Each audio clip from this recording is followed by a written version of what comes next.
noite, igreja, em nome do Senhor Jesus. Antes de nós começarmos, inclinemos as nossas cabeças. Nosso Pai, Criador do céu e da terra, Senhor, nesta hora, Pai, viemos em sua casa. Mais uma vez, Pai, pedir perdão dos nossos pecados. Senhor, nós sabemos que nós somos pecadores, Pai. Estamos aqui nesta hora, Pai, para pedir, Pai, ao Teu Espírito Santo, que venha tomar conta, Pai, do dia, Pai. Ó, Senhor, aqueles irmãos que estão a caminho para este lugar. Senhor, abençoe também o pastor, ó Deus eterno.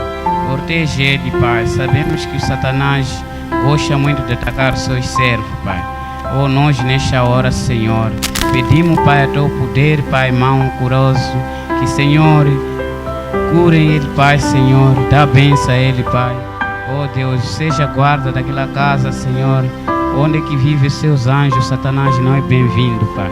Senhor, nesta hora, Pai, Deus eterno, queremos iniciar com o seu programa, Pai. Pedimos, Pai, ao Teu Espírito Santo que venha tomar conta do culto desse dia. Não seja nós, Senhor. Queremos iniciar, Pai, nesta hora. Queremos cantar, Pai, na forma do Espírito e na verdade. Senhor, entregamos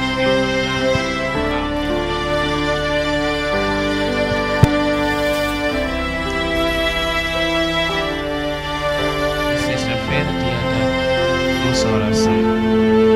Vamos cantar. Em breve virá. Em breve virá.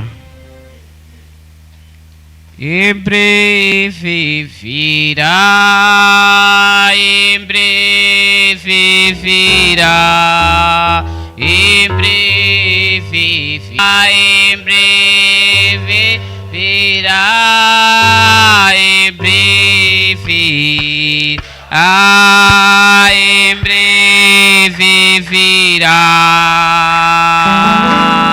Jesus em breve virá na beira,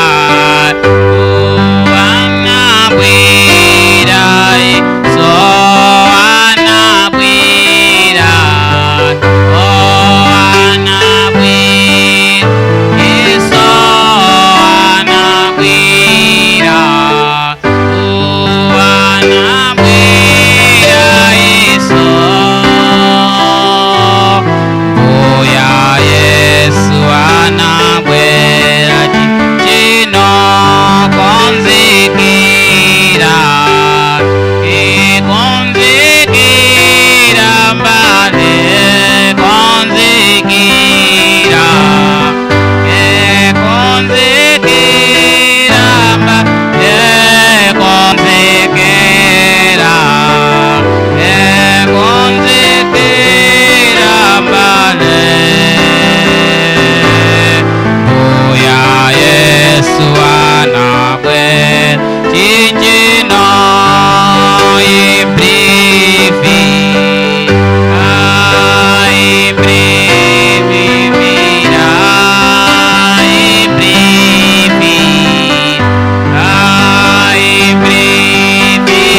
eu sou amor, mundo inteiro.